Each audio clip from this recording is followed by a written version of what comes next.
राम जी नारी सम्मान बहुत करते हैं। राम को मानने वालों को भी नारियों का सम्मान करना चाहिए। यह है राम जी का 5वां गुण। 6वां गुण सुनो, राम जी धैर्यवान है। इतना धैर्य, भगवान होने के बाद भी कभी भगवत्ता का प्रयोग नहीं किया। इतना धैर्य, सुबह राजा बनना था पर माता पिता की आज्ञा मान करके वन को चले गए सुबह ही, पर एक शब्द नहीं निकाला। उल्टा ये कहा, अगर पिताजी ने ये सोचा है तो हमारा इसमें हित है। मान लो अगर राम जी की जगह हम लोग होते तो हम लोग क्या कहते, पता है ऐसा कैसे हो सकता, हमें तो राजा बनना था, हमें वन क्यों जाने दिया, अरे हम नहीं जाएंगे, हम कोर्ट में मुकदमा डालेंगे। हैं, कहते कि नहीं कहते? अगर हम लोग होते और सुबह राजा बनना होता तो क्या हम लोग बन जाते? मुकदमा चाहे चलवा देते पर बन नहीं जाता। ये धैर्य राम जी के अंदर है। क्या धैर्य है? राम जी बन चले गए पर एक शब्द नहीं लिखा है। यह राम जी का 6वां गुण है। राम जी का 7वां गुण है प्रजा का हित। प्रजा के हित के लिए जब प्रजा ने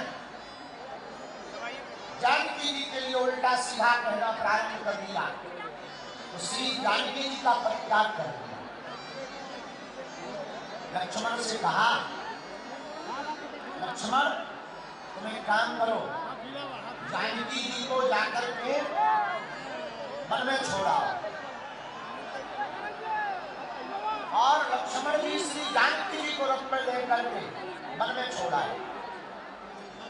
दुख बहुत हुआ राम जी को, लेकिन प्रजा हित प्रथम था, इसलिए राम जी ने प्रजा को मद्देनजर रखते हुए प्रजा के हित के लिए राम जी ने पत्नी का परित्याग कर दिया। राम जी के विशिष्ट राजा प्रजा, इसलिए महात्मा गांधी कहते थे और तो सब हो सकता है पर राम जैसा राजा इस पृथ्वी पर लौट करके नहीं हो सकता। यह राम जी का 7वां गुण है। अब राम जी का 8वां गुण सुनो, सत्य प्रिय। राम जी जो भी बोलते सत्य बोलते। राम जी सत्यवादी, कभी मिथ्या भाषण नहीं करते। और जो राजा, जो देश का राजा सत्य बोलेगा, सत्य पर चलेगा, उसी व्यक्ति का राज्य सदा सदा इस पृथ्वी पर कायम रहेगा। राम जी का 8वां गुण। राम जी का 9वां गुण है दृढ़ प्रतिज्ञा।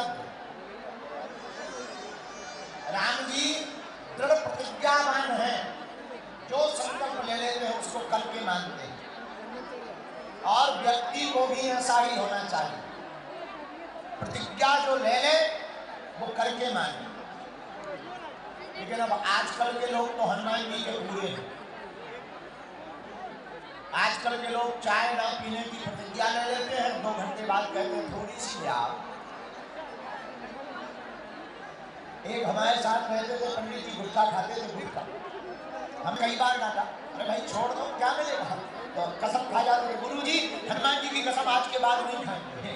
दूसरे तीसरे दिन बाद, चौथे दिन बाद हमें फिर खाए मिले, हम कहिए क्या है, गुरुजी सुपारी रखा। इसका मतलब ये कमजोर प्रतिज्ञा है। ऐसे लोग राम जी के चरित्र का आदर्श नहीं बन पाते, ऐसे लोग कुछ बड़ा नहीं कर पाते। मेरे पागलो, तुम्हें बड़ा करना है तो दृढ़ प्रतिज्ञा लो, और जो प्रतिज्ञा ले लो कि हम ये बनकर के रहेंगे, वो बनकर के दिखाओ, तभी तुम राम के आदर्श पर चल पाओगे। आज जितने लोग कथा में बैठे एक एक प्रतिज्ञा लेकर जाओ, चाहे हिंदू राष्ट्र की, चाहे कुछ बनने की। जितने युवान यहाँ खड़े हैं, इस तरफ हमारे भाई खड़े हैं, तुम भी ऐसी प्रतिज्ञा लेकर जाओ कि अपने माँ बाप का रोशन नाम करके ही दोबारा मिलना। बोलो सीताराम। कौन कौन ऐसा चाहे करेगा? पक्का ऐसी प्रतिज्ञा लो कि माँ बाप तुम्हारे नाम से गदगद हो जाए, ऐसा बन के बताओगे? पक्का? प्रतिज्ञा। धन्यवाद। हल्लो हाथ नीचे काम आए। राम जी का 10वां गुण सुनो, एकता पर भरोसा। राम जी एकता पर भरोसा करते हैं, भाई भाई में एकता चाहते हैं, परिवार में एकता चाहते हैं। राम जी इतने एकता पर भरोसा करते हैं कि स्वयं नर हैं पर सहायता बानर की है। यह एकता का प्रतीक है। राम जी का 11वां गुण सुनो, कर्मयोगी। राम जी कर्म बहुत करते, भगवान होने के बाद भी उन्होंने कर्म नहीं त्यागा। मेरे पागलों, जब भगवान होने के बाद उन्होंने कर्म नहीं त्यागा तो हम लोग तो इंसान हैं, हम लोगों को भी कर्म नहीं त्यागना चाहिए। बोलो सीताराम, जोर से बोलो।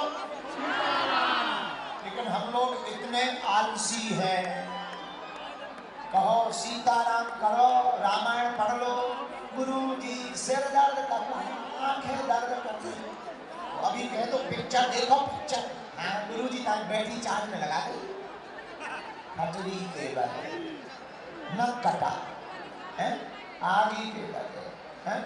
बताओ इन्हें रामचरितमानस पढ़ने में सिर दर्द होता है, रामायण पढ़ने में सिर दर्द होता है, राम राम कहने में सिर दर्द होता है, कथा में बैठने में शरीर दर्द होता है। अभी ठुमका लगवा लो, डीजे लगवाओ,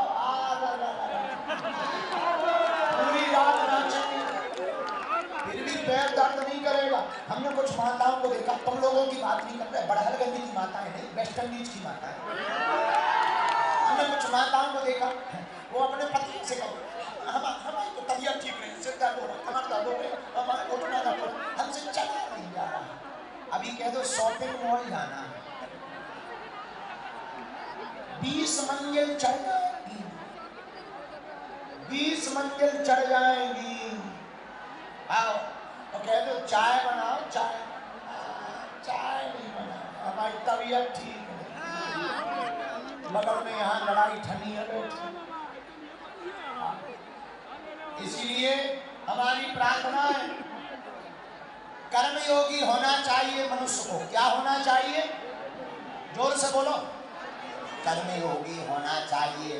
राम जी कर्मयोगी हैं, ये राम जी का 11वां गुण है। अच्छा, राम जी का 12वां गुण कौन सा है? राम जी का 12वां और अंतिम गुण है धर्म परायण। राम जी धर्म पर चलते हैं, इसलिए कर्म भी करना है और धर्म पर भी चलना है, और जो धर्म पर चलेगा उसी का राज्य सदा सदा के लिए यहाँ पृथ्वी पर स्थापित रहेगा। बोलो सीताराम, जोर से बोलो सीताराम। वैसे कई बार नकल तो बेकार होती है, नकल करने वाले फेल हो जाते। दो सगे भाई पेपर देने बैठे बड़हलगंज में, पेपर देने एग्जाम में बैठे दो सगे भाई, एक का नाम चंगीलाल, एक का नाम मंगीलाल। दोनों सगे भाई एग्जाम में बैठे, तो जैसे ही बैठे तो अपने बाप का नाम दोनों ने अलग अलग लिखा। एक ही बाप के बेटे थे, नाम अलग अलग। मास्टर ने पूछा एक बात बताओ, तुम लोगों को शर्म नहीं आती? एक ही बाप के बेटे होकर के दोनों ने अलग अलग नाम क्यों लिखे? बोले मास्टर हमने समझा कहीं आप ये ना समझो कि दोनों ने आपस में नकल मारी है। बताओ, ये नकल भी कर रहे हैं पर अकल नहीं लगा रहे। कुछ लोग नकल करते हैं, अकल नहीं लगाते। एक आदमी और एक गुरु जी का चेला,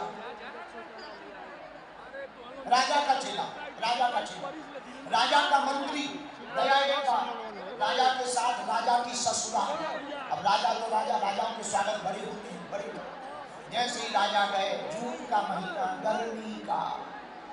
गर्मी में जून में बढ़िया राजा को शरबत पिलाया, भोजन कराया, आइसक्रीम खिलाई, रात को छत के ऊपर बढ़िया पलंग बिछवाया, पंखा लगवाया, बर्फ की बड़ी बड़ी सिगनियां पलंग के नीचे डाली है, मटके में पानी रखा गया।